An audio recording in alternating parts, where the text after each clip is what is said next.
and welcome to the Garbage Theater. Tonight's installment is on Robowar. I'm your host Chase with my co-host Blake and John. That's racist. That's not even funny. Oh, it's a me, John. No, it's a pretty funny. Let's get into shit show on the road.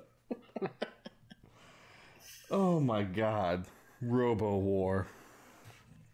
Robowar. Strangely enough, no Italian accents in the movie. Nope, but there was an Italian character who didn't have an accent. Nope, unfortunately, missed opportunity. He was Italian in name only. This was okay. No, it wasn't fun to watch. It was not. There was no funny parts. There was one fucking hilarious part. You told me, dude, I even went to exactly the point that you told me, and I didn't find anything funny at that point. I'll explain it when we get to it. Okay. I didn't find one thing funny in this movie. We'll get there. But yeah, we've been on this kick of, you know, what that we said, watching people fight shit in the woods. Right. Yeah. And this movie was mainly watching some dudes walk through the woods. Yeah, mainly. For like 90% of the movie. Was just them trudging through the jungle. Actually, no. They were the shittiest commandos I've ever seen in my life. Oh, yeah. Because they were out of cover like the entire time. Constantly. Oh, yeah, it was awful. You know, a lot of movies, they, you know, take time to train their actors and stuff. Yeah. These like, guys. In Predator, like their banter between each other and how they act with each other, you can tell that they're this group that's been together forever and have been through a lot of shit together. Yeah. This group, that does not come across at all. No, it seems like they just met and they don't like each other. Yeah. But we'll get to all of that. We'll get to all the Predator correlations. Because it's pretty much the whole fucking movie. So should we get started? Yeah. Let's get started. Yeah. My first note is, what the hell is happening? Because the fucker just starts with a helicopter and they're screaming exposition at you, and it's cutting to the robot, shooting mortars at not the helicopter. It was as frustratingly confusing as Ninja Terminator. I had no fucking idea what was happening. Yeah, it was nonsense. It was like a helicopter with a couple of guys yelling a bunch of jargon. Yeah, and then like this recycled shot of a gun being fired into the air, and then pixelated footage from other movies of shit blowing up. Yeah, I have to say that's probably the footage from Double Target. I think you're right. That they pulled. Yeah. What got me was, like, you start the movie, and usually you're going to see, like, a title card or the company that made it or something. Yeah. But I was like, oh, well, I guess we're watching the movie now. It's like it started 10 minutes into the movie. Yeah. Yeah. Like mid-scene. Just, the pilots, they're saying that they're trying to get out of this area because it's no longer under control. And the woman on the dispatch on the other side just keeps saying, please diagnose, over and over and over and over. Yeah. There's the RoboVision shots while the robot's speaking over it, the gibberish, the Popeye nonsense that the robot, it's going to be bad, It's exactly what it sounded like. It was really annoying. I watched it with subtitles on. And the subtitles... useless. It caught a good bit of what the robot was saying, and once it started doing that, I started hearing it a little better, but it was still just gibberish.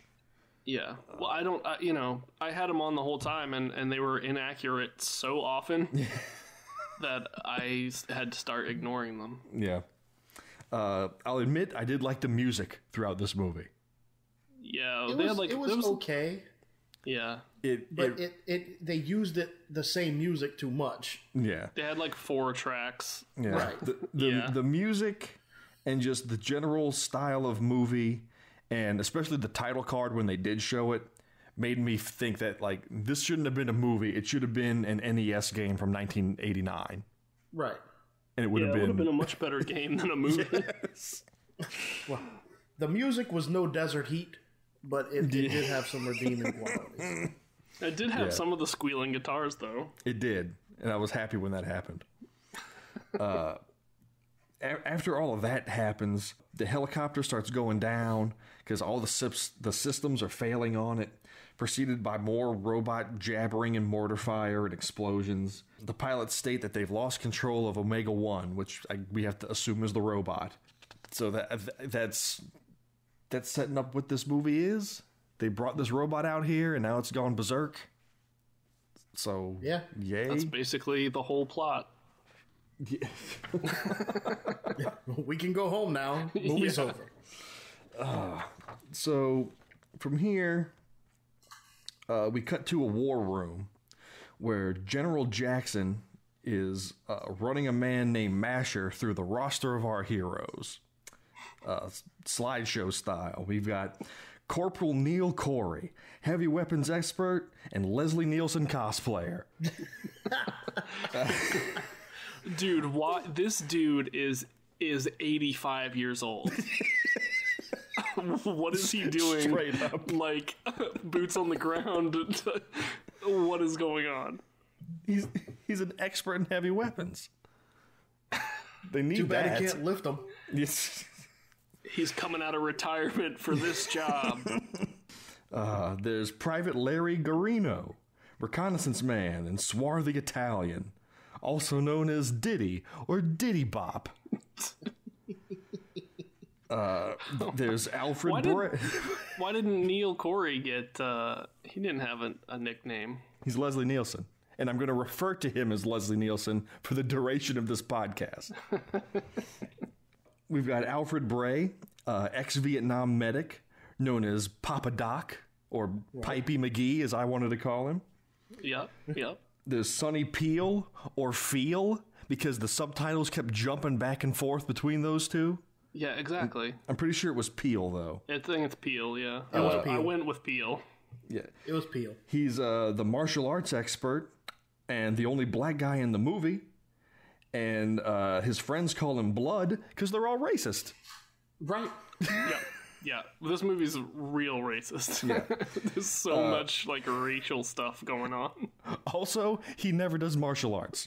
I was just about to say, the only thing martial arts he does is his little Bruce Lee yell as he shoots his gun. Yeah. Well, nobody ever uses any of their, with the exception of Neil Corey, heavy weapons expert, who constantly uses that, LMG thing. Everyone uses those, though.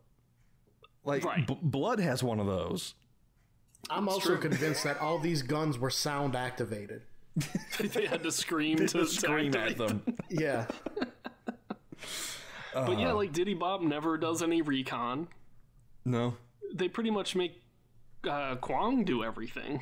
Yeah, Kwong is the only one that does all the most. Okay, he's up next. Yeah, we're not at Kwong yet. Yeah. He's up next. Nung Quo, that they renamed to Kwong. Why? Why did they change this man's name? They can't just call him Nung? They gotta call him Kwong? Can they just? Did they have to give us the Nung Quo? Could they just call him Kwong from the get go? And they could they have gone with maybe an actual accent instead of making them talk like Tonto? Yeah. Well, he's the scout and point man, and then we've got Major Murphy Black. He's the coordinator of this little party, known as Killzone, even though no one ever calls him Killzone for the duration of the movie. I forgot that they called him Killzone until you just said it. Yeah. Hardly anybody ever uses their nicknames. No, it's almost as if they're pointless. Okay. I think they only said Papa Doc. That was the only one they said. And they don't say Papa, they just call him Doc. So you can get away. I mean, you can even argue that that's just because he's the medic. Yeah. Right. They say Diddy Bop once. Yeah. And that's it. Everybody else gets called by their actual names. It's nonsense. It's all nonsense. Complete nonsense. Yeah. What happened was Murphy Black Killzone made up his own nickname like George Costanza. Nobody wants to call him it. You would call me Kill Zone. Yeah. Like, nah, we'll pass on that. We're gonna call you Coco the monkey. So, this group is known as BAM for badass motherfuckers. No, wrong. That should have been a question. John would be one ahead at this point. It was big ass motherfuckers. It was big? It was big. Get the fuck out of here. It was big. You're telling me nothing funny happened in this movie? No, Chase just did something funny, not them. Their name, the big ass motherfuckers is hilarious. It just didn't register that could possibly have been what he said. The only one that fell in that category was Papa Doc because he was chunky. Yeah. Christ. Well, that's even better. I was gonna say, it's like they made a movie about those drugstore G.I. Joe ripoffs that you see in like the Walgreens. It's true. This is all the so true. It says big ass motherfuckers. Big ass motherfuckers. With Killzone and Papa Doc and Diddy Bop. Honestly, you have Predator and then you have Robowar, just like you had Transformers and GoBots. Yeah. Yeah. Oh my god! I swear, for years from now, big ass motherfuckers is gonna it's gonna like cross my mind randomly, and I'm gonna just start laughing. Jesus Christ. So, big ass motherfuckers are being sent in to find Omega 1. Basically. So then we cut to a different scene, which looks like it's set in the lobby of the goddamn Orlando area Hilton, where Jackson and Masher continue to discuss the discussion that they were just having in the briefing room. I don't know why that cut needed to be there. It confused the fuck out of me. I thought these were different people. Me too. They say that they need to keep Bam in the dark about what the op actually is, and that they're going to send Masher in, and he's going to be passed off as a technical officer. Cut to the boat, carrying our heroes. The team's chilling out Max, looking all cool, shooting some b-ball outside the school. What they're actually doing is lazing around in dad clothes, forcing awkward small talk. Yeah. They neither look nor act like a tight-knit squad. And just they're just a bunch of assholes. Yeah, the banter that they try to force to make them sound like, oh, these guys like to josh around. It's just not. It's not good. The crop top wasn't adding to the toughness level either.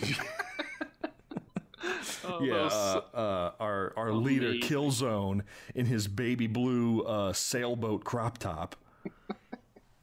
And his pleated slacks and his thin belt. He's looking good.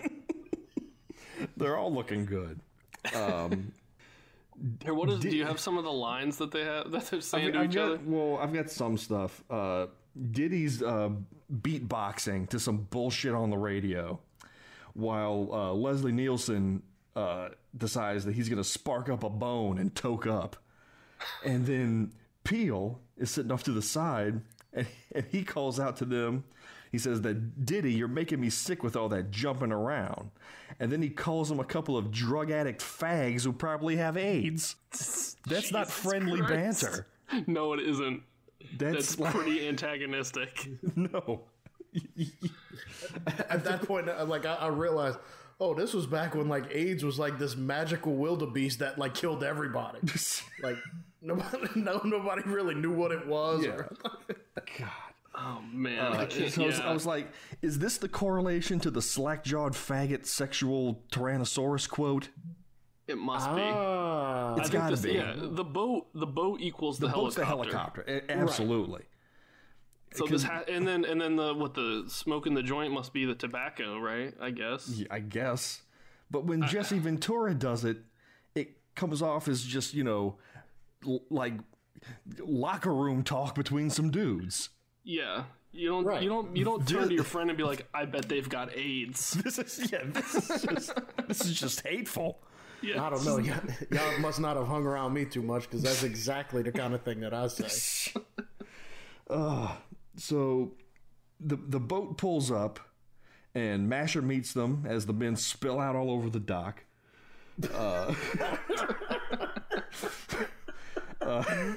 Masher explains that the mission's to beach a couple of rats, whatever that means in Army lingo, and that he's saying that he's coming with them. But Black protests and says this squad works better alone. Predator, anyone? Yeah. So Masher's the whitewashed version of Carl Weathers in this. Yeah, Masher's Apollo Creed. Got it. Yeah, and Black is Schwarzenegger in his tank top, in his crop top. Holy shit. Schwarzen means black in German. I just fucking put that together. Yeah. And LaCroix has just come out my nose. That just happened. Shut up. Fuck this movie. That's why they named him Black, because he's the Schwarzenegger of the movie. Oh my god. That's a little impressive, though. That is. Yeah. Okay, we'll give him that one tiny little thing. But okay, right on the back end of that impressive thing comes the most jarring cut of the movie, where it goes from them getting off of a boat in the daytime in their dad shorts and golf shirts to them getting out of a different boat in full combat gear at night. They just time skip. It's the same it's the same angle, it's the same everything. It's like Ninja Terminator. They just did a jutsu and like ended up in their combat shit. Yeah. So Black's talking to Masher and he asks him, what's the chances of backup that we have? And he says that, well, I'm the only backup you're going to get, which Black responds with, life's a bitch and then you die. 0 charisma points for this motherfucker. No. They just say things. They say things just to say them. Yeah, they're almost non sequitur. They have nothing to do with anything. They're the most annoying guys in the army that no one wanted to deal with. So they made a quote unquote special squad for them.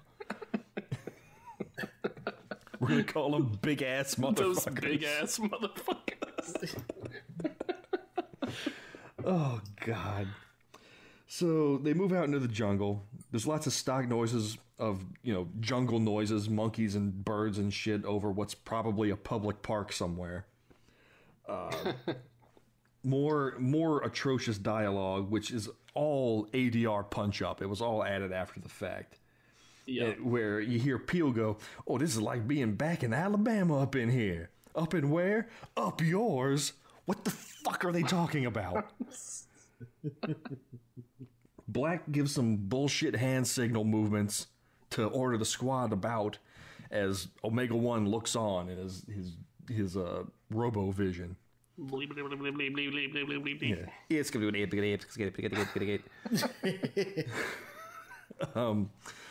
More jarring banter as Diddy starts complaining that Doc's moving like a ruptured duck. Yeah. A ruptured duck. He must have meant like he's got a ruptured dick, right? I mean, I don't know what a ruptured dick is. But it makes more sense than ruptured duck, a ruptured duck? Well, then Doc retorts that he feels like one.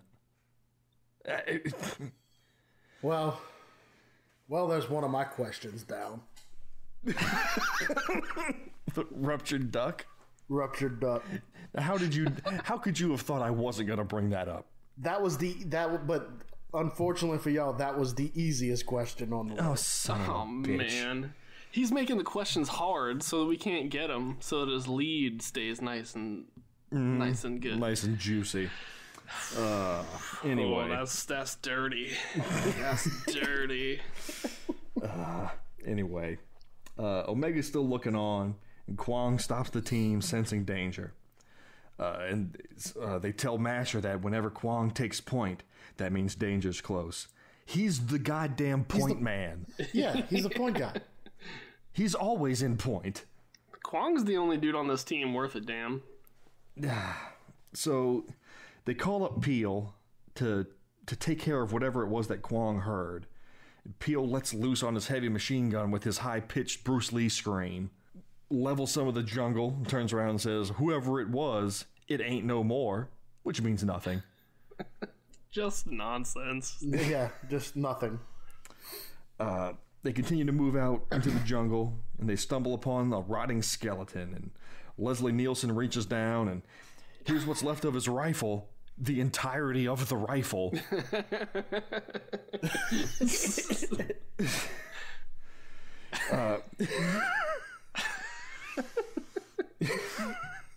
That struck me more than it should have, because it's a simple thing. But here's what's left of his rifle. It's the whole fully functioning rifle. They spot a glint in the trees, and they think it's a sniper. So while they're all standing out in the open with a sniper, they, oh, there's a sniper over there. So they all just kind of saunter away. And then just crawl through open fields. Yeah. Which... And Diddy Bop as he's crawling, pops up over a log and says peekaboo, because they needed to say that, right? Because they're quirky. Yeah, they take time to establish that every one of the squad can see the sniper by cutting to each and every one of the squad saying, "I can see the fucking sniper," padding out the time. This movie really should have been like 20 minutes. Yeah. Cue the first of the many Predator gun blasting scenes where they all run up and unload at the whatever it was that they were shooting at. The body falls. I love like 80s action movies where like everybody's firing their like assault rifles and stuff from the hip. Yeah, you gotta shoot from the hip. You're not a man if you don't shoot from the hip. Yeah, if you don't hold your LMG in one arm and like the belt in the other, like from the hip, you ain't no man in an action movie from the 80s. Come on. Aiming's for chumps. So a body falls from the tree, and they find that he's all torn up and he's been dead for some time. Diddy climbs up to the tree to retrieve his rifle that's also completely intact. It looked like, I mean, the rifles kind of look like they were burnt up a little bit, but still. Yeah, they don't look like they're destroyed. Yeah. More marching through the jungle. Peel steps into a nail trap and says it's the same kind of trap that those Charlies used in Vietnam. It's just 2 planks of wood with nails on them that kind of bit up down on his leg. So now he's hobbled. So Peel is Blaine from Predator, Jesse Ventura, because of the faggot remark. He's also Poncho because he's the wounded one that they've got to haul through the jungle.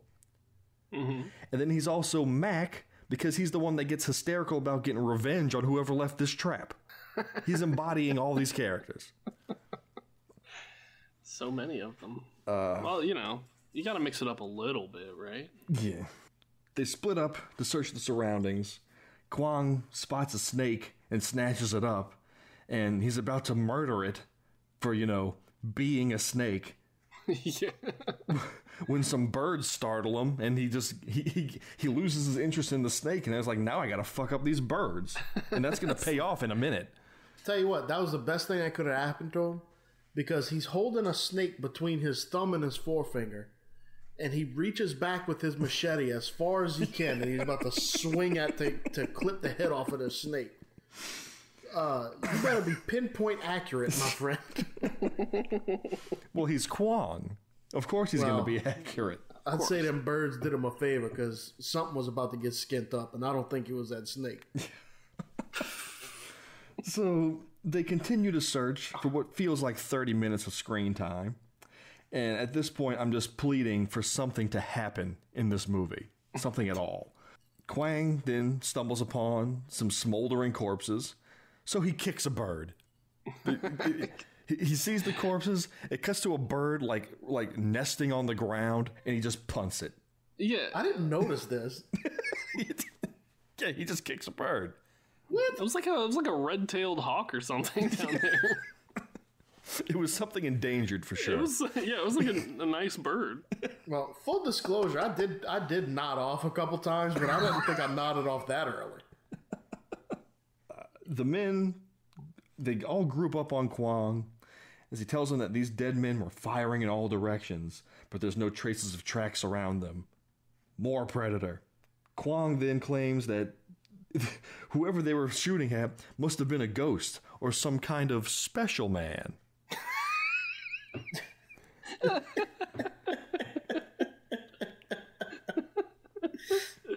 The script. You gotta see the special man. Let her have it. That might be a little bit too much of a Louisiana local joke. Yeah, but too local maybe, but I'll leave that in there for you, those folks in Louisiana that do listen. It definitely works. You gotta see the special man. I say. Who say I say? Frankie say I say. I got the $50. Let her have it. John has no clue what the hell we're talking about. Look up Frankie and Johnny's Special Man commercial on YouTube. You will not be disappointed. Yeah. Okay. Back to this. So as Masher's searching around, Omega pops out from behind a tree. And received. So he startles Masher. Masher pulls out this little device on his hip and starts punching some numbers into it. But before he can do that, Omega throws a knife at him and narrowly misses, and he runs away. And it's at this point where I was wondering, is the gibbering the robot's inner monologue that we're hearing? Because he sure is... I figured it out. He's super stealthy, but he's loud as shit. No, I figured it out, though. So, I'm kind of spoiling it, but there is a dude inside the suit. Oh, yeah. Spoiler alert. It's a cyborg. It's a cyborg, like, bionic man-machine thing. Anyway, I think the gibberish is the inputs coming in from the human side being converted into bleeps and bloops for the computer. And when the computer understands it, that's when it would say receive. That's putting a lot of thought into this. I don't know. Because it'd be like blah, blah, blah, blah, blah, blah, receive, blah, blah, blah, blah, blah, receive. And as it was taking an input from one computer, i.e.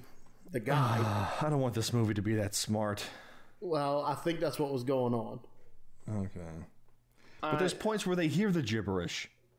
No, that's fine. It's just information. That's all. Yeah, but why would they make? Why would they like project that? Sound? He's feet away from them in some scenes where you're seeing through his vision, going, and they don't know he's there.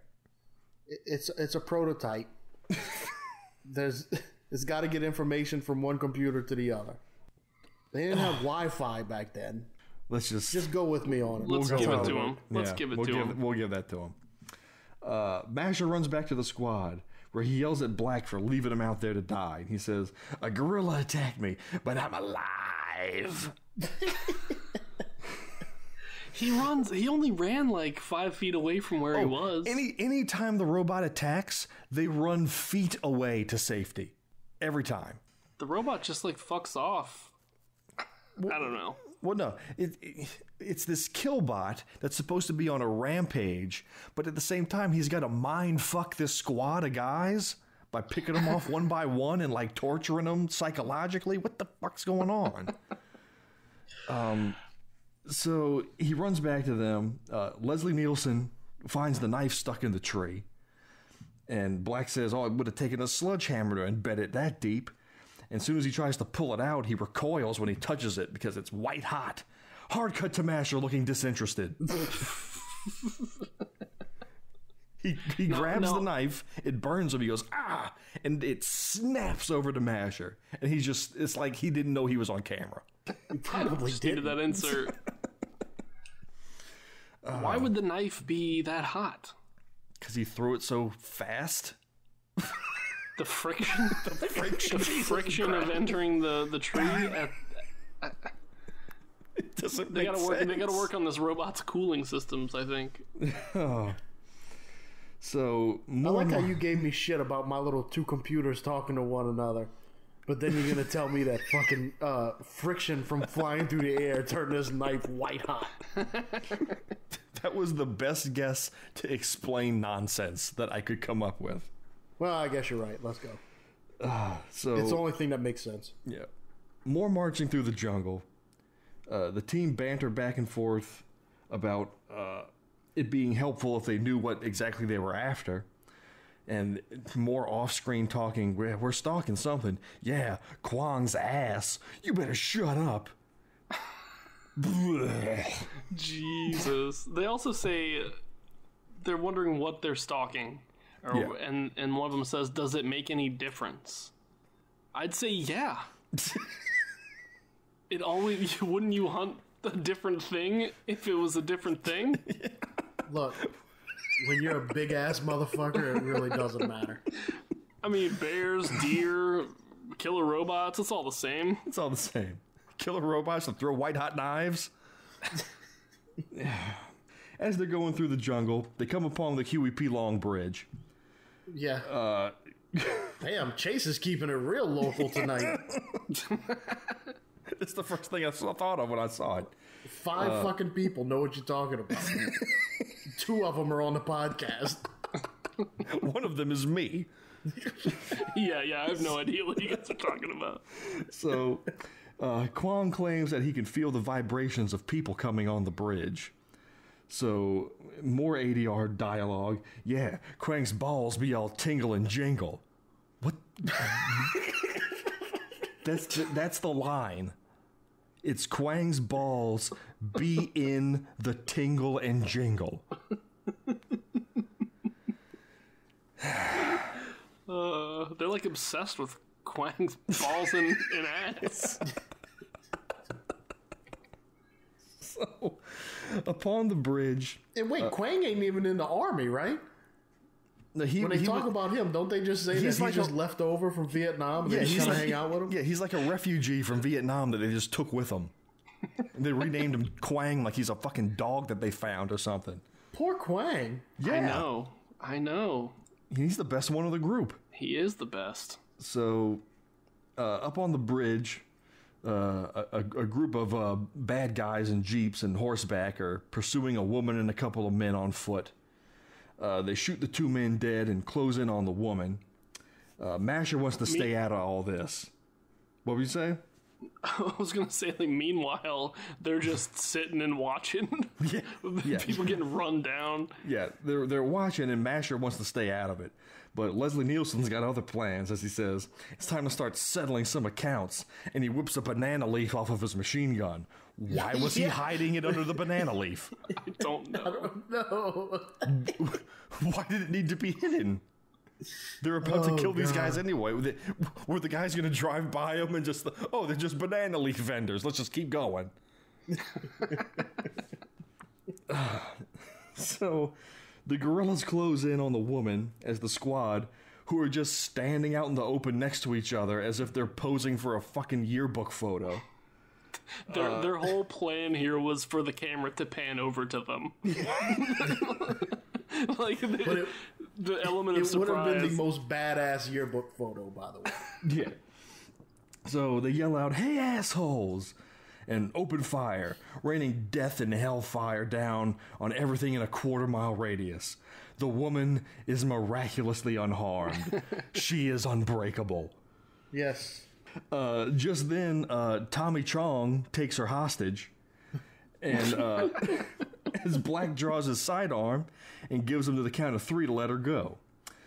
He shoots Chong dead, and then Leslie Nielsen finishes off the job by spraying about 50 more bullets into the guy. And just then, Omega appears and lasers the crap out of the Jeeps. Right. Can't let him get them Jeeps. Yeah. The squad runs a few feet away to safety. Black wants to bring the woman with him. This woman, Virginia, is her name. But Masher objects. Omega's closing in, gibbering and jabbering away. Who is this woman, and why does she matter? A book by John DeLuca. Jeez. I just had to get that one in there real quick. Well, you know what? She doesn't matter. She doesn't matter. She's only there because there was a woman in Predator. That's Who it. is this woman and why did she matter? Yeah. Oh my god. Later that night, Peel's complaining to Diddy about the jungle being like collard green stew. Once you get caught in it, you never get out. What the fuck? So racist, this movie. So racist. What is... Why is collard green stew like quicksand? I don't know. Meanwhile, Black's talking to Virginia, who reveals that she's a volunteer at the hospital in the nearby village, helping the locals out when the guerrillas took over, and she needs to get back there to help the children who are still there. Omega's watching from the shadows still. Why does this killer robot do so much reconnaissance? Because the recon man on the team isn't doing it. Yeah, he's feet away from them, and he never just opens fire. The motivations of this robot confound me. So the next day, moving through the jungle again, Omega still watching feet away, they come upon what's left of the village, and it's crawling with gorillas. So they decide to attack, setting in motion the village attack sequence from, you guessed it, Predator. Right. This is when the guitar kicks the fuck in. Yeah, it fucking rocks this scene. The music's awesome. Diddy crawls up and knifes a bitch. Leslie Nielsen gets in on the action. He knifes one too. Then Black says, let's get ready to rock and roll. They leave Doc with Virginia, which I'm a little concerned about because the first thing he says to her is, sit tight, honey, and squeeze. Yeah, I don't know what he was talking about right there. I don't know either. He is a creepy guy with a pipe. It's at this point that all insanity breaks out. Good luck following this action sequence. There's lots of kicking people through doors and windows, jumping through walls, screaming while spraying bullets in a 90-degree arc in every direction, explosions, grenades. They just have like weapons that we never saw them have before. They got bazookas now. Yeah, just death rolls onwards for about 10 minutes solid.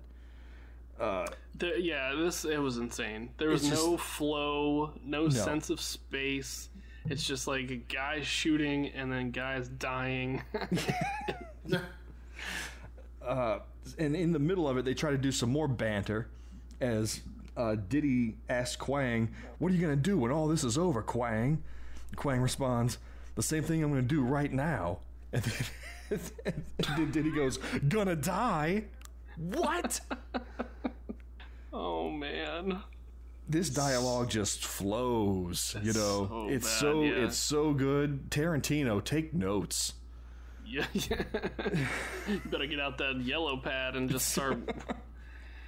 How did they not all just kill each other by accident? No, I don't know. But then they resort to the hand-to-hand combat where Quang double choke slams two guys, and Black does the Schwarzenegger. He throws the knife into the guy and delivers the "Don't move" line. Don't move.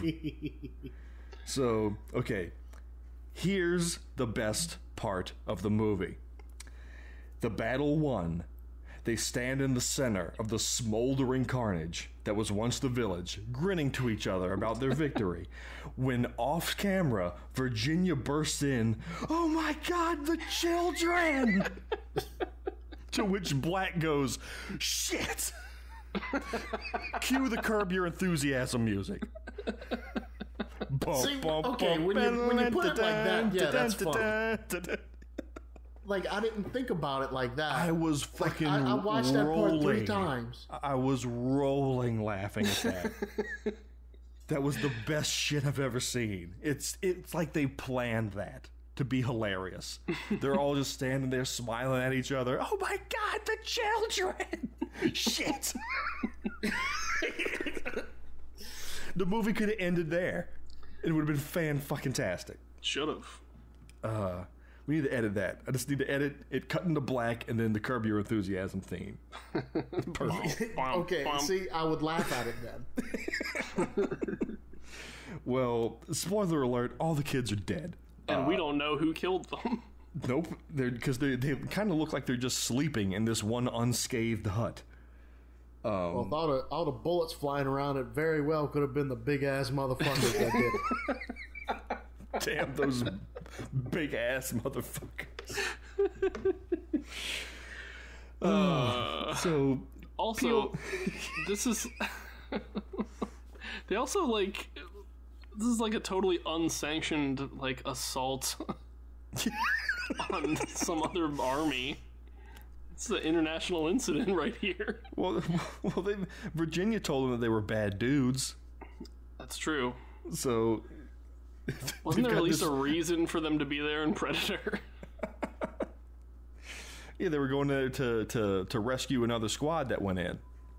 And then they just happened to come across the guerrillas who were causing the trouble and decided to take them out.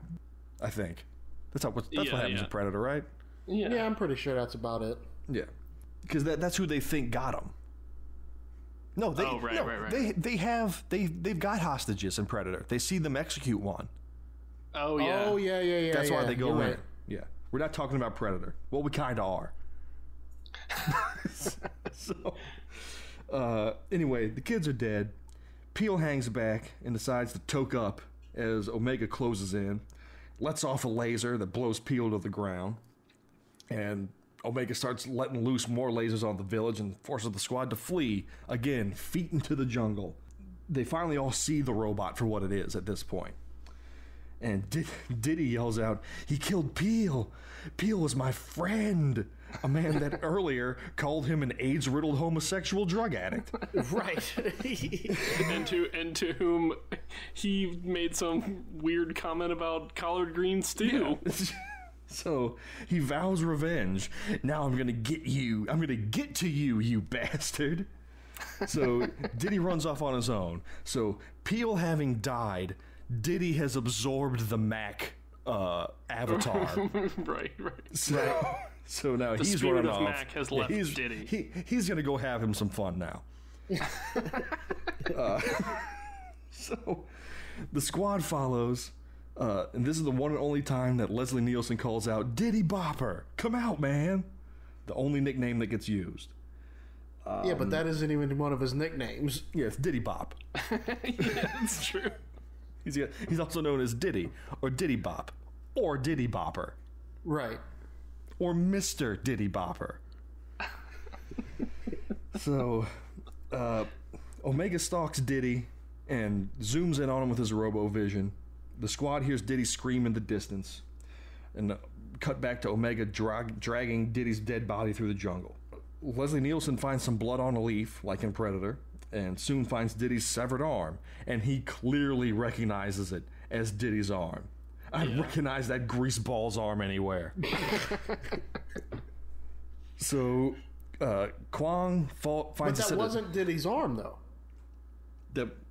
It wasn't. No, because because Kwang finds the dog tags, and he flings them to Black with his machete, just like Billy did in Predator. And that's the dog tags of what's his face, who's the cyborg. Spoiler alert. Whoa! Just gonna throw it out there like that? You already did this. You already spoiled it. I would never do that. Oh, what? Reveal that the man inside the robot has a name? How dare I? Now, so you're saying you don't think that's what's his face's arm? That's not Diddy's arm, because he was holding on to the dog tag. Yeah, because he pulled it off of the robot. He pulled it off the robot. I don't know why the robot's wearing the dog tags. But... Oh. Yeah. Boy, that'd make a lot more sense. If they'd ever shown the robot wearing the dog tags, that well, see, I didn't. It wasn't until way after this part that I realized that the robot was a person anyway. Oh, well, they don't tell you that until later. Oh. You woke up and saw an arm. Well, that fucks up one of my questions right there, that's for sure. No, jeez. Shit. So the men start searching the jungle, and Leslie Nielsen says, "I've got a painless cure for you." Painless. Jesus fucking Christ. I didn't get that. Yeah. The name of Jesse Ventura's minigun is Old Painless. Oh, shut up. Yeah. There's no way they did that much work. It's blatant ripoffs. Well, yeah, but I didn't know they did that. Oh, yeah. So he starts opening fire on the jungle with his budget version of Painless when he hears a noise, and the rest of the squad come running up for yet another bullet storm shot. After it's done, Doc searches and claims that they didn't hit a damn thing. Predator. Predator. Right. Yeah. It's at that night that the squad tries calling command, but they have no luck. Black threatens Masher to fess up to what the hell's going on, and he tells them that they're hunting the ultimate weapon. And it went wrong, and he really seems to be getting off on the idea of Omega being pit up against this A team of soldiers, this B team of soldiers, this Z team of soldiers. Yeah, which wasn't the idea at all to begin with. No. Kwang suggests that they just kill Masher, but Black says they need him alive. Quick flashback to Vietnam, where Black and his best buddy Martin from the dog tag they found earlier are being pinned down by gunfire, and Martin steps on a landmine and blows himself up, and Black runs up to help. And it's at this point that I was like, oh Christ, I hope they're not setting up what I think they're setting up, and sure enough they are. We already spoiled it. Yeah, but the real twist is that we could have been quoting RoboCop in that silly accent this whole time. Oh well. Murphy, it's a you. Or if they just when they made RoboCop, it was just a glitch in his system, and he just talked like Super Mario for no reason. Yeah. Instead of that stoic robot voice, he was all silly and Italian. I do one, but I can't think of a RoboCop line off the top of my head. That's why I got quiet, because like, what's something he never had any memorable lines though. I mean, yeah, it's mostly like freeze, creep, and yeah. There's not a lot of lines from him. Yeah. You're under arrest. But there's, Red Foreman's got all the lines. Yeah, exactly. Bitches leave. That's it. Yeah, he's got all the lines. Dick Jones! I work for Dick Jones! Oh, yeah, so the flashback happens. The next day, you guessed it, they're marching through the jungle again. They come upon a river that they need to cross, and Leslie Nielsen crosses it first to test it out and says, well, the girl may have to swim it because she's a dumb old girl and can't walk across the waist-deep river. And then Murphy says, surely you can't be serious.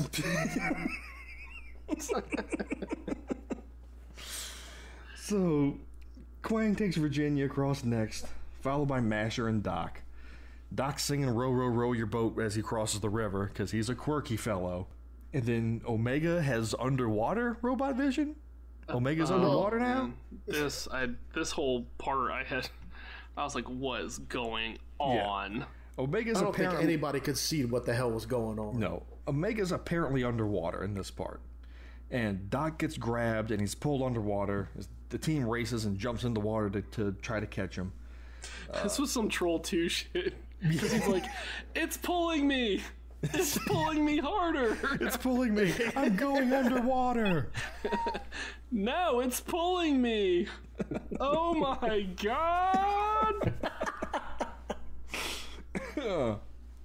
So, Masher makes an off-color remark about how none of these guys are a match for Omega. So Kwang gets pissed and throws his little device into the river and says, well, now we're all even. It seems like why would you do that? Yeah, that was just a stupid thing to do, Kwang. Also, you just gave Kwang way more words than he actually used. Yeah. It was more just like, now we even. Now even. Yeah. There was a line earlier that I wrote down that he said, he no hide, yet we no see him. Yeah. I mean, why did they make him talk like that? I don't know. So yeah, he gets pulled in the water. They try to get him. They can't.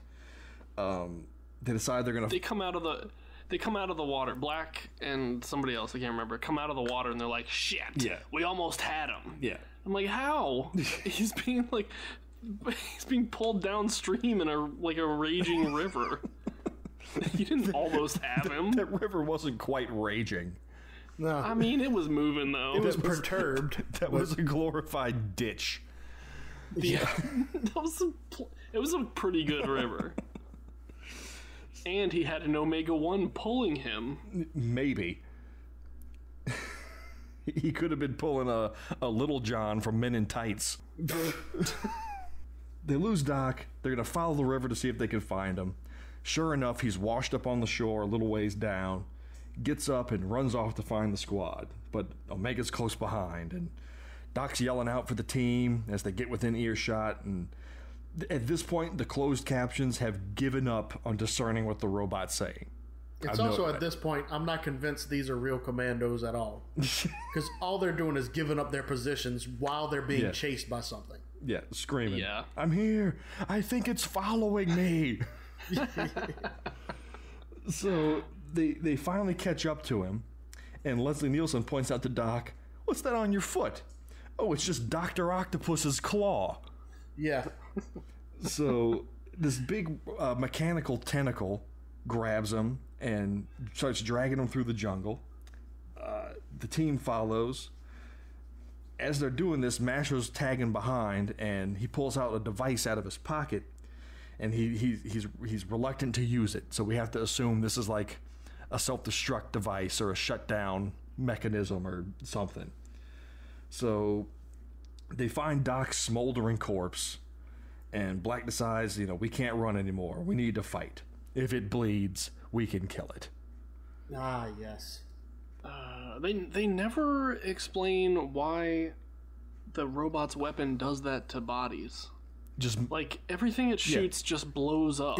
It just blows up. But when it shoots a person, it Mars attacks them, and they just turn into a skeleton. Just because Predator skinned his victims. Because lasers are hot. Yeah. Lasers are hot. Knives are hot. Everything this robot does is hot.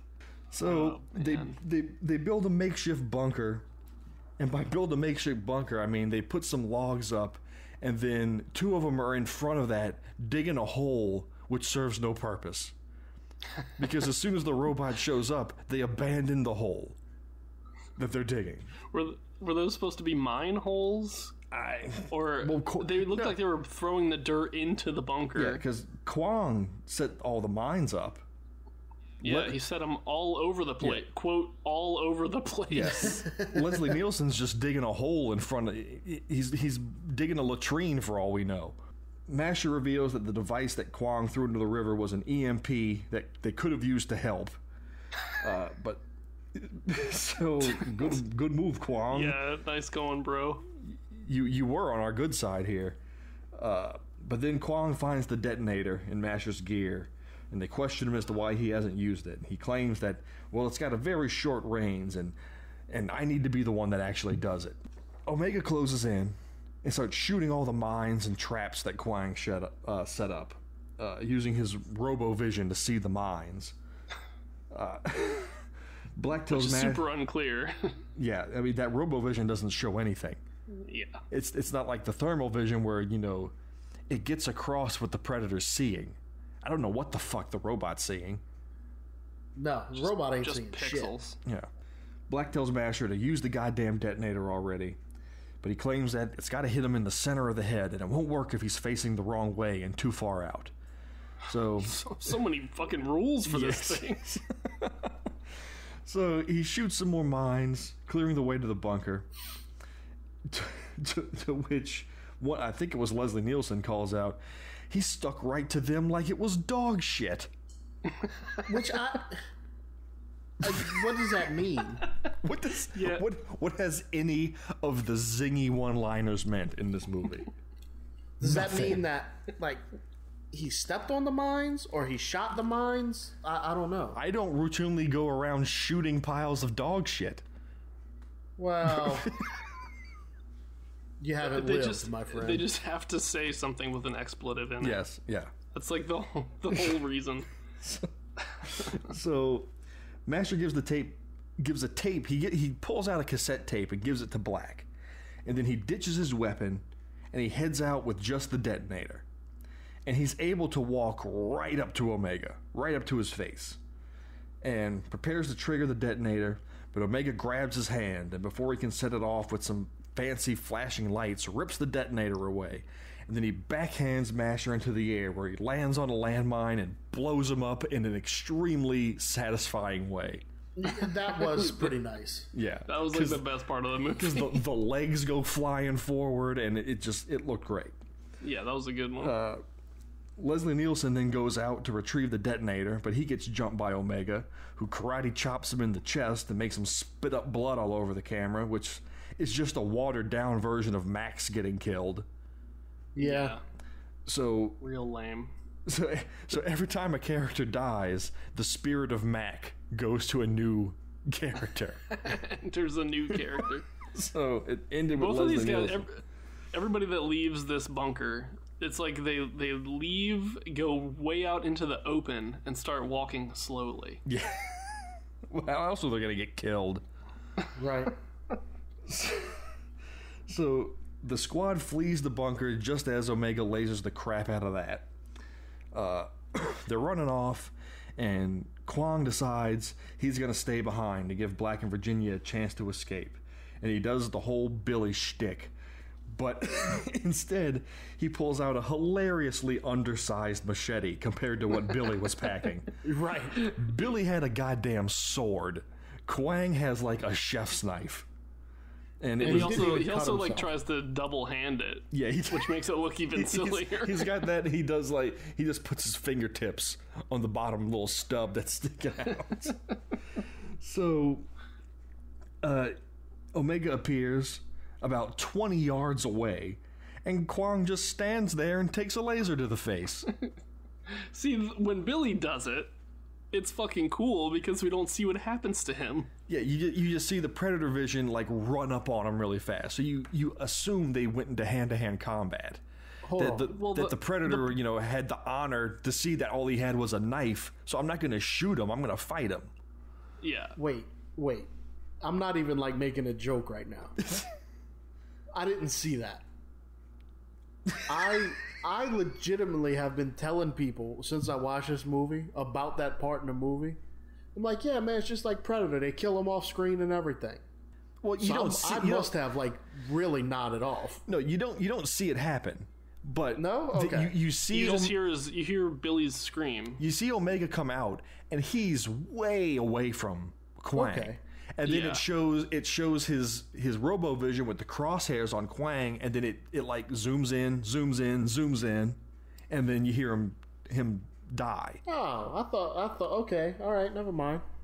Yeah, so I got confused when you said shot him in the face. I thought like maybe they actually showed it, but doesn't Kwang even yell? He like screams. Yeah. He screams, yeah. He screams as it's zooming in on his face. Not running, not moving, not doing anything. So getting lasered. Bad on Kwang. So Black and Virginia stop when they hear Kwang screams, but they don't really seem to care. They just kind of look at each other. They run past a random-ass skull-shaped rock in the middle of the jungle. Kwang's... Omega's not close, not far behind. He comes around the skull. Virginia suggests that they take refuge in the nearby hospital that she worked at because they're close. That night, they arrive at the hospital. They look through the storage room for anything useful, and Virginia claims that she's got what she needs to make napalm, and that they'll turn the hospital into a giant bomb to lure Omega into a trap. So Omega locates the hospital with his jibber-jabber and vision as Virginia and Black finish up their napalm traps. And it's at this point that Black decides to listen to the tape that Masher left him. So he pops it in and turns it on. And Masher comes on and he says that I'm addressing whoever is the last one to live. Yet later in the tape, he addresses Black by name. Yeah. Well, I think he says, doesn't he say, I'm assuming it's you? He does say that, yeah. Okay. Yeah, he assumes it's Black. Okay, I didn't. And then his mixtape starts. Yeah. It's like Katy Perry's on there. Yeah. So, dude, this tape is the silliest fucking shit. And I mean, the movie is silly, but this tape is is beyond the pale. Well, if you want to give some details on it, I only wrote out like what it said, like what the gist that Omega's actually a cyborg with a human brain. Why would they tell him this? I don't. Because it's his friend. It's his friend Martin. So fucking what? I don't understand why like Masher would give him this tape. Why did Masher have the tape? Who was on the tape? Even. You want to know why Masher gave him the tape? So we could find out that it was a person inside the suit. Yeah. That's the only reason. So we could find out. But yeah. It's just like, but why? It's not like he was chosen for the mission because of his relationship to Wasn't Martin. he? Yeah. They were chosen because they're the best. If I recall correctly. No, they're chosen because they're the biggest. They're the biggest. Yeah. Give me some motherfuckers in here. Which you want ones? some badass ones? No. Give me some big ass ones. Want the ones with the biggest asses. Oh man. Just give me some motherfuckers, goddammit. I don't care what shape their ass is in. It can be bad, it can be big. big. Do you want those to be bad or big ones? But yeah, we're fresh out of badass motherfuckers. All we got is these big ass ones. We've got some big motherfuckers. Well, that's not what the wife asked for, but they'll have to do. So Omega busts his way into the hospital, and Black fights him. And as Black's being strangled by Omega, he calls out Martin's name, and Omega releases his grip and lets go. It's a whole "my mom's name is Martha too" thing. Fuck. Where Batman v Superman got it from. Yeah. I wouldn't be surprised the quality of that fucking movie. So Omega lets him go, and he raises his visor to show his Darth Vader eyes underneath. And Omega has this moment of realization where he recognizes that Black's his long-lost friend. So Black fucking attacks him. You won him over. Look, he's got to do something. He doesn't know. Have a badass robot friend. Big ass robot friend. So, yeah, I mean, he tells him his name, and he's like, "Oh yeah, that is me. I am a human with friends." And he gets attacked for his trouble. It's tough. It's tough out there for a robot, man. I mean, he recognized you, asshole. What are you doing? So they move to leave the hospital, but Omega gets back up and attacks Black again. Virginia grabs a bottle of chemicals and throws it in Omega's visor, shorting him out and stunning him. Black picks up Omega's laser and they run out into the jungle. Black turns and fires into the hospital, blowing it up with Omega inside. Which he looks at Virginia and says, "It's over. It's finally over. Oh, we only wish it were over." Because there's more movie left. So the next not much more, but more. I was worried there would be a lot more, but the next day the boat's coming back to the shore. Black and Virginia are waving them down, and Omega appears again, and he's barely damaged. He's got like a scuff on his shoulder, and that's really it. So Black orders Virginia to run, get to the chopper boat. Omega, that boat's like half a mile out. Yeah, she's gonna swim. She just runs into the ocean. So Omega has a second laser gun, but it's fused to his leg from the explosion, and he can't pull it out. So Black flees into the jungle, and Omega's closing in behind him. Black gets cornered at a waterfall, and Omega closes in. And at this point, I'm like, okay, are they really setting this up? There's like 90 seconds left in the movie. How are they setting up the waterfall jump that leads to the mud mask now? Right. No, movie. Stop. I'm not going to finish watching you if you seriously think you're going to start doing some more movie here. But Omega walks up to Black, and he holds out the detonator, his visor goes up, and he immediately breaks the fourth wall and looks at the camera. So maybe he's holding out the detonator to the audience, saying, "Please end this movie." Right. Flashback to Nam, and Martin is pleading with Black to just put him out of his misery, because if I survive as hurt as I am, it's going to be a much worse life than if I just died, and Black refuses to do that. So this whole thing is Black's fault. Right. Because his friend was hurt, he wanted to die, he wouldn't allow that, he managed to save him, and now he's a killer big-ass robot. True.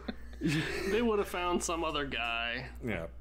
So Omega pleads, destroy me, destroy me. Black pushes the button, leaps from the waterfall as Omega explodes for the final time.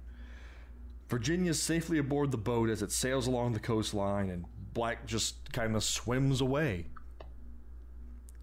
Cue the Predator. The end. Cue the Predator credit montage at the end, and then then this fucking movie, goddamn son of a bitch, they mixed up who Diddy and Peele were in the fucking credits. This movie couldn't keep track of its own fucking bullshit. Fuck this movie. They also misname Virginia Virgin. Mm-hmm. Her credit on IMDb is Virgin. I'm telling you, man, that was amazing. Jesus Christ. I can't believe that's like still like that. I'm so glad y'all said all that, because that was one of my questions. All the incorrect things. But unfortunately for y'all have only said 3 of the 4 mistakes. Uh-oh. Oh boy. All right. Well, there's one other thing I want to mention, and Blake, you had the captions on the whole time, right? Yes. Did you see what the subtitles said when Omega 1 blew up? No. It said "awesome explosion." Shut up.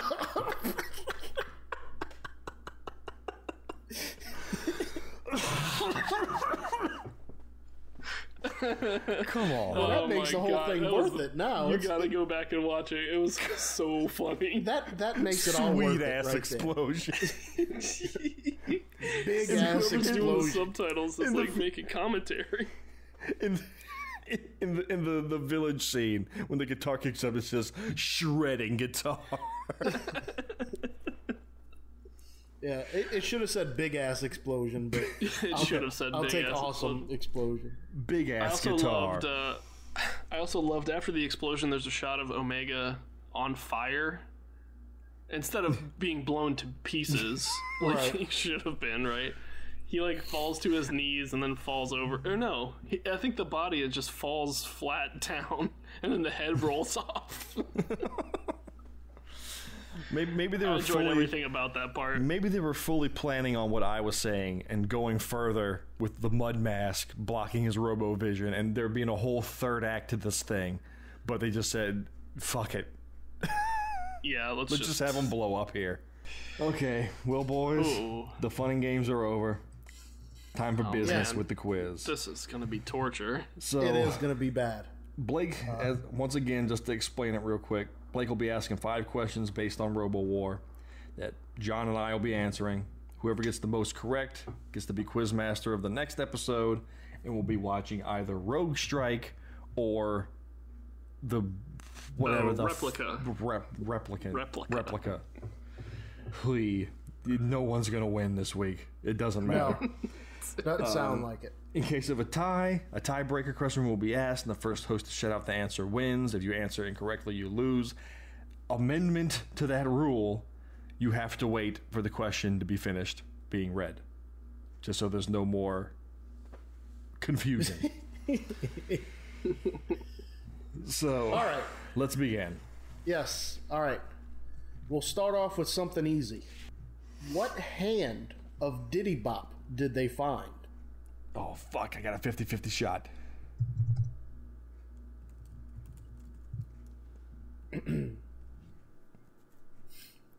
Question number 2.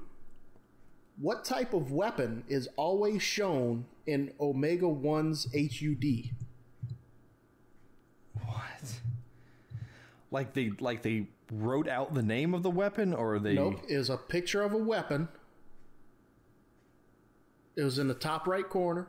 That's all I'm saying. I didn't even notice that. Nope.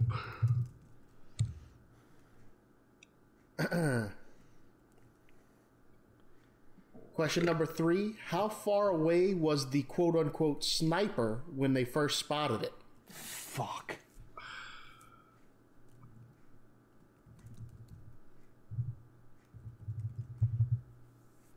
Question number 4. Oh, I'm praying I got the hand one right.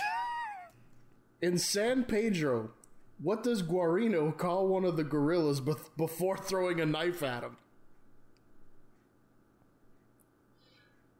Oh.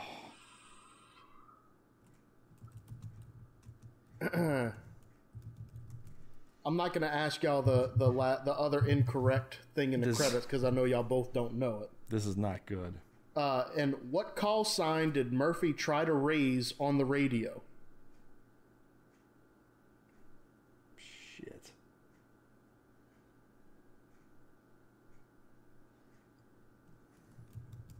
All right, y'all ready?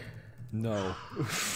This is rough. This is bad. This is bad. There's a if I didn't get the hand The 50-50 right, one? if I didn't get the 50-50, there's a real chance I'm not going to get any of these. Oh, just wait for the tiebreakers then. All right.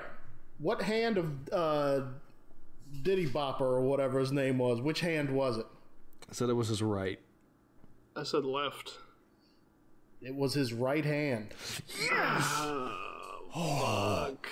Oh. All right. What was the second question I asked? Was it The weapon.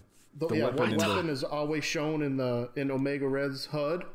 I said a grenade launcher. I said a knife. It was a pistol. How far away was the sniper when they first spotted it? 2 clicks. I said 40 yards. It was half a click. Then we're screwed. You're screwed, my friend. Oh, yeah, that's true. What did Guarino call the gorilla before throwing a knife at him? Big ass motherfucker. No. Dickhead? No. Buckwheat. Did I mention this movie's racist? Yeah. And what call sign did Murphy try to raise on the radio? Big ass motherfucker. No. Black Eagle. No, it was Red Dog. Oh my god, I beat John with a 50-50 shot. Oh, I don't feel like I deserve this. I had it right written down, and then I fucking double questioned myself. Whatever. I thought about it, but I said no. Go with your gut. So, man, And I almost hate to mention it. I know. I also know. John did not get one question right. Oh, it's so sweet when it doesn't happen to you. So Chase will have to pick 2 movies.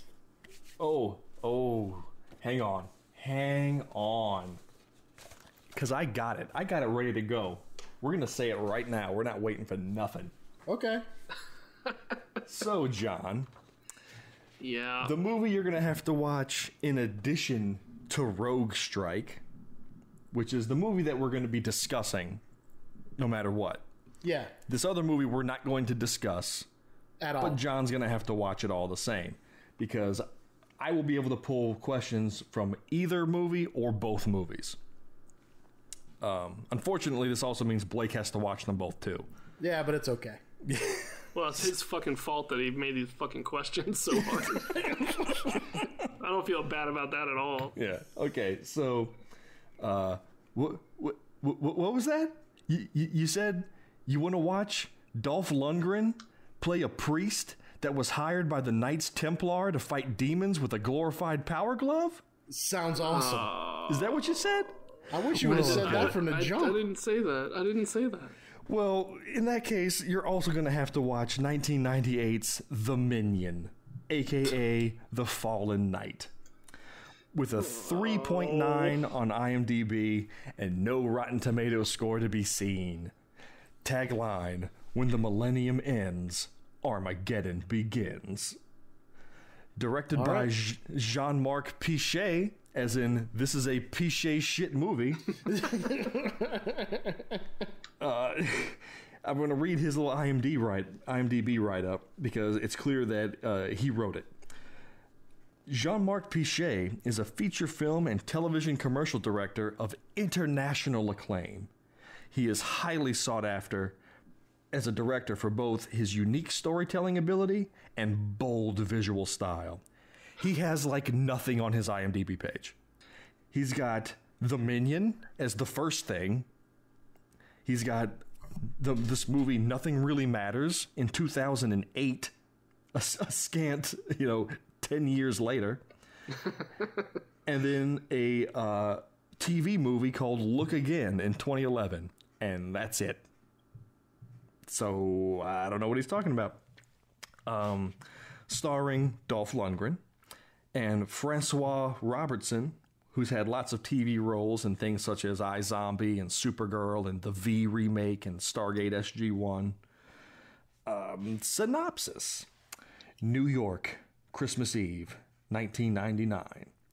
At the dawn of the new millennium, a subway construction crew unearths an 800-year-old Celtic skeleton and a mysterious key. Archaeologist Karen Goodleaf is called in to determine the meaning of the discovery.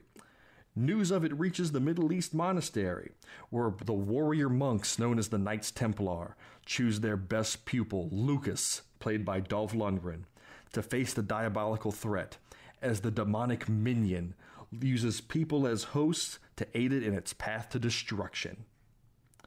Runtime of 95 minutes and a budget of $3 million. Rogue Strike had more than twice the budget of this movie. So,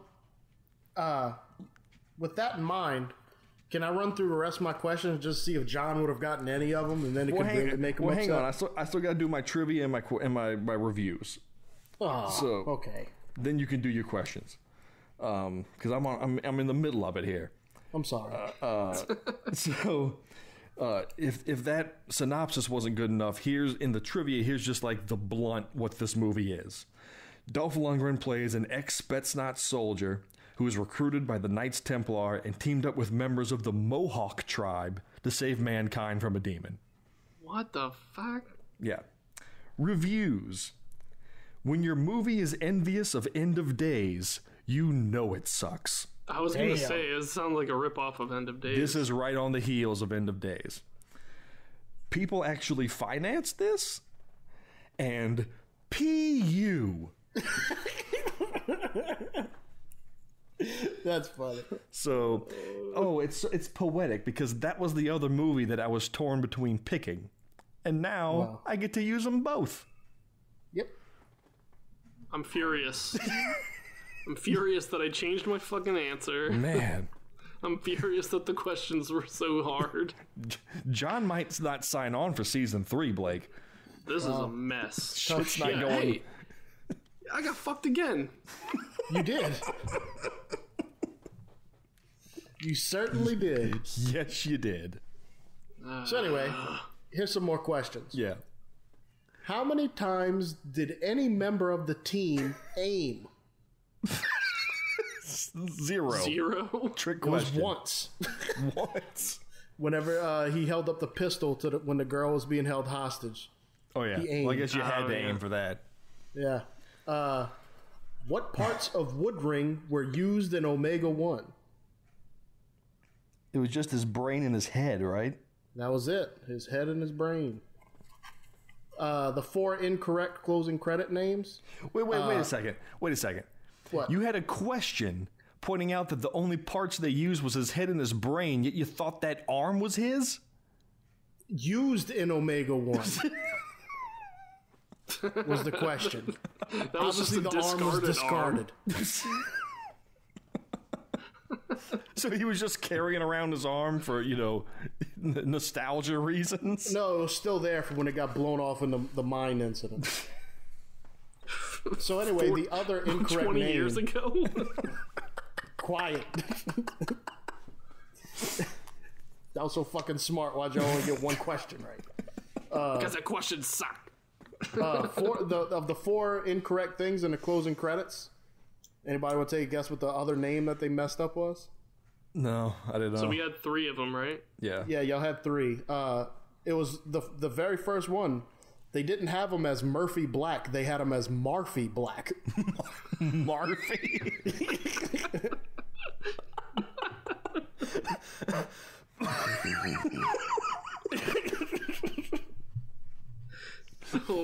Oh my god.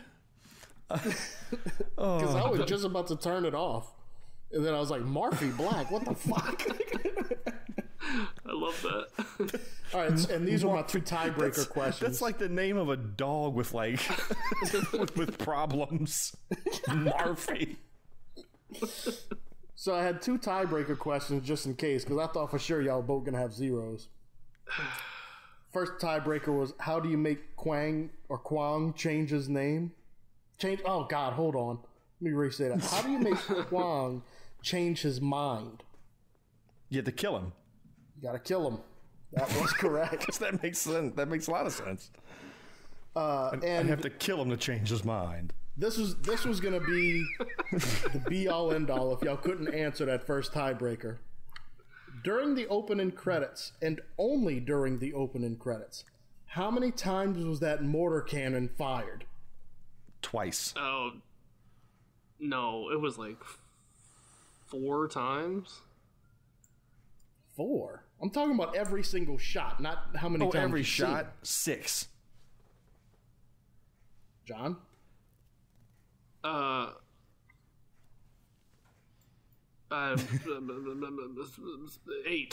I don't know. It was 14. Oh my Jesus. And then it fired 3 more times after the opening credits were done. That's why I'm course it is. throwing that in there.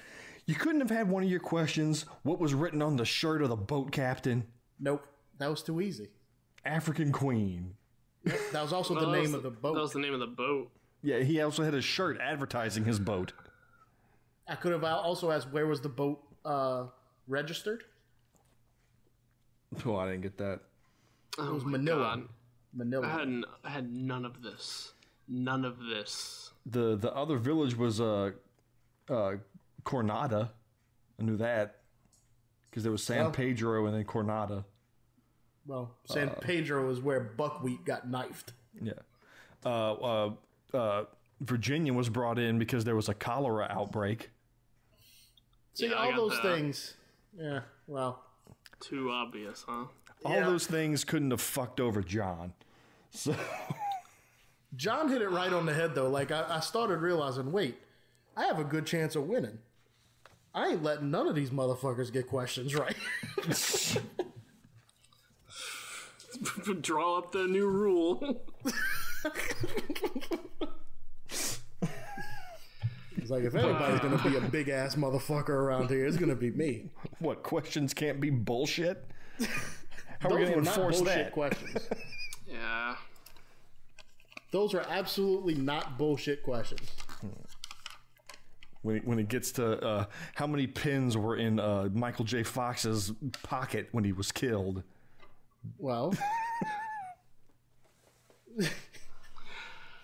how far away the sniper was, that was a legitimate fact. Yeah, I'll give you that one. The which hand? Come on. Okay. Yeah. The weapon, just because y'all didn't notice what weapon was in the corner, that ain't my fault. All I saw was orange. And we all remembered all the radio jargon on orcs, but for some reason nobody thought to remember it on this one. There was only one name that they called. I don't even remember that happening. Well, okay, in the beginning of the movie, when the radio is shouting all that shit, I had to stop and rewind it like 5 times. And at one point I said, I can't keep doing this through this whole freaking movie.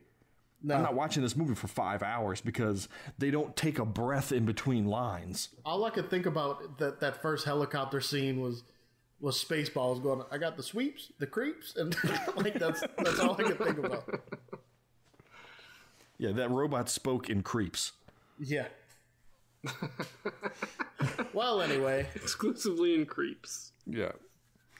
So, it's happened to all three of us now. It has.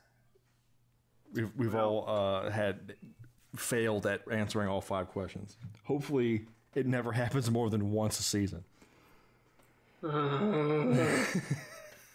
So mad. We got to watch John's movie, and he still got screwed up in the end. Everybody hate John. Seems to be the way it's going. If Kwong was here, he would say he no like. Shit.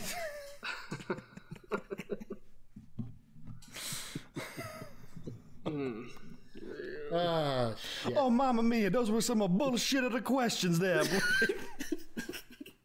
I just had to do one more. We didn't really do many. No, I mean, because there was no Italian beforehand. in it. Yeah, we did it all beforehand. I still like the get it to the whirly bird, and it goes a whoopa whoopa whoopa.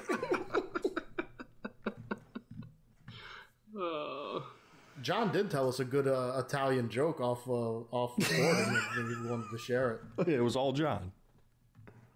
Oh, that's completely untrue.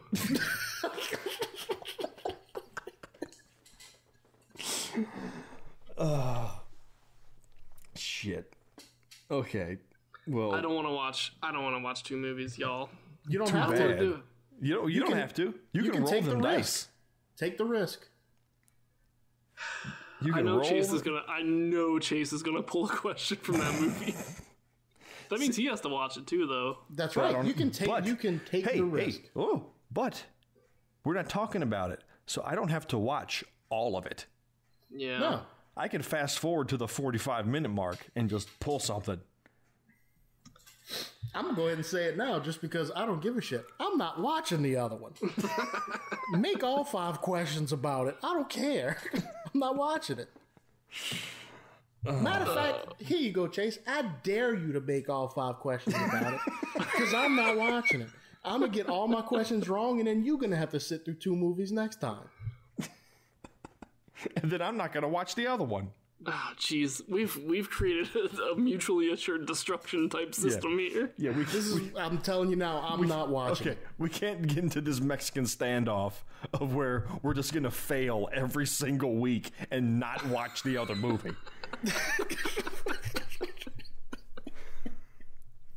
That's not how this works. I smell a rule change coming. Yeah. You have to try.